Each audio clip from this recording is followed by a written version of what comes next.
Hello friends, સ્વાગત છે તમારા કિચનમાં. આજે આપણે બનાવીશું ગ્રીન હાંડવો. તો અત્યારે તો શિયાળો ચાલે છે, તો એકદમ સરસ એવા શાકભાજી આવે છે. તો તેના માટે આપણે ગ્રીન હાંડવો બનાવવા માટે મેં અહીંયા અડધી વાટકી જેટલા વટાણા લીધેલા છે અને એક વાટકી જેટલી મેં અહીંયા પાલક લીધેલી છે. ધોઈને આવી રીતે સમારીને એક વાટકી જેટલી પાલક લીધેલી છે. અડધી વાટકી જેટલો મેં અહીંયા ચોખાનો લોટ લીધેલો છે અને એક વાટકી જેટલો મેં ચણાનો લોટ લીધેલો છે અને 3 ચમચી જેટલી મેં અહીંયા સોજી લીધેલી છે. અને અહીંયા આપણે લાલ મરચું નથી ઉમેરવાનું, એટલે મેં અહીંયા 3 જેટલા લીલા મરચાં લીધેલા છે, તીખા લીલા મરચાં લીધેલા છે અને 3 થી 4 ચમચી જેટલું ખાટું દહીં આપણે ઉપયોગમાં લેવાનું છે. તો આ બધી જ વસ્તુને આપણે એક મિક્સર જાર લઈ અને તેની અંદર ગ્રાઇન્ડ કરી દેવાનું છે. આપણે અહીંયા પહેલાં ચણાનો લોટ અને ચોખાનો લોટ મિક્સ કરીશું. ચોખાનો લોટ જો તમારી પાસે ન હોય તો તેની જગ્યાએ તમે એક આખી વાટકી ભરીને સોજી પણ લઈ શકો છો. તેનો ટેસ્ટ પણ એકદમ સરસ આવશે. વટાણા, પાલક, દહીં અને મરચાં આપણે બધું મિક્સ કરી દઈશું.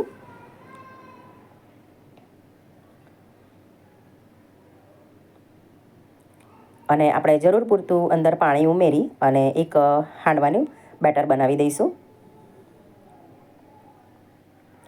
લસણ જો તમે ખાતા હો તો લસણ પણ તમે ઉમેરી શકો છો. મેં અહીંયા નથી ઉમેરેલું.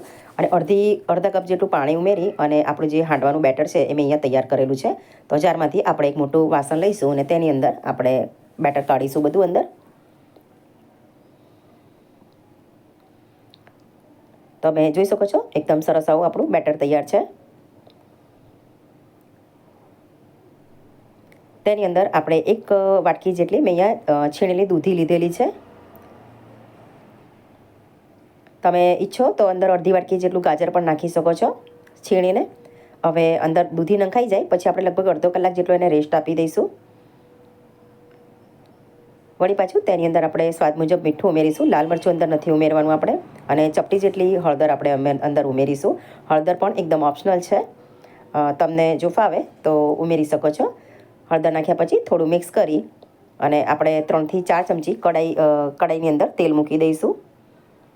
તેલને ગરમ કરવા મૂકી દઈશું. અહીંયા મેં અડધી વાટકી જેટલી ઝીણી સમારેલી કોથમીર પણ લીધેલી છે, તે પણ અંદર ઉમેરીશું. તેનો ટેસ્ટ પણ એકદમ સરસ આવશે.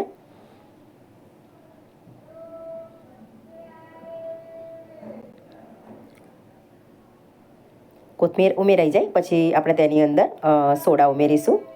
આપણે અંદર દૂધી નાખેલી છે એટલે દૂધીથી પણ એકદમ સોફ્ટ એવો સરસ આપણો હાંડવો તૈયાર થશે. સોડા નાખ્યા પછી 1 મિનિટ જેટલું એક જ ડાયરેક્શનમાં આવી રીતે એને મિક્સ કરી દઈશું. અને કઢાઈમાં આપણે તેલ મૂકી દઈશું. લગભગ 3 થી 4 ચમચી જેટલું તેલ આપણે ગરમ કરવા મૂકી દઈશું.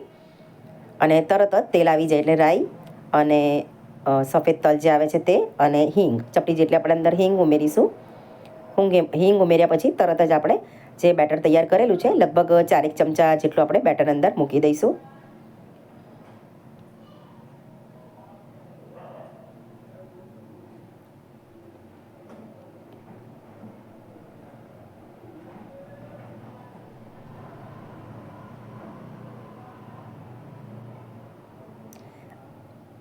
આવી રીતે એકદમ ગોળ એવા શેપમાં આપણે તૈયાર કરીને પછી તેની પર આપણે વળી પાછા થોડા તલ ભભરાવી દઈશું આવી રીતે. અને એક ડીશ ઢાંકી અને ગેસની ફ્લેમ એકદમ ધીમી રાખીશું અને લગભગ 3 થી 4 મિનિટ જેટલું એને થવા દઈશું. 3 થી 4 મિનિટ જેટલું થઈ જાય એટલે વળી પાછી ડીશ લઈ અને આપણે જોઈ લઈશું. ગેસની ફ્લેમ આપણે અહીંયા સ્લો જ રાખવાની. બની શકે કે તમે વધારે ફાસ્ટ રાખો અને હાંડવો એમ તમને લાગે કે થઈ ગયેલો છે પણ અંદરથી કાચો રહી જાય. આવી રીતે સાઈડ ચેન્જ કરી દેવાની. સાઈડ ચેન્જ થઈ જાય એટલે વળી પાછું આપણે ડીશ ઢાંકી અને વળી પાછું એને આપણે 4 થી 5 મિનિટ જેટલું એને થવા દઈશું.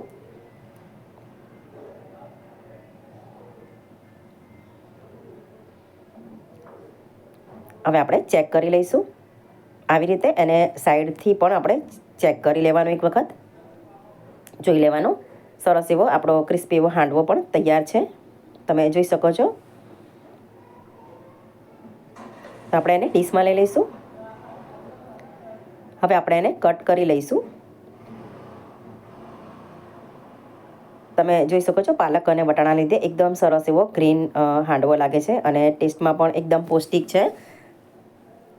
ટેસ્ટમાં પણ એકદમ સરસ છે, નાના મોટા સૌને ભાવે એવો. તમે એકવાર આ ઘરે રેસીપી જરૂરથી ટ્રાય કરશો. તમને જો મારી રેસીપી પસંદ આવી હોય તો મારી ચેનલને લાઇક, શેર, સબસ્ક્રાઈબ કરશો. Thanks for watching.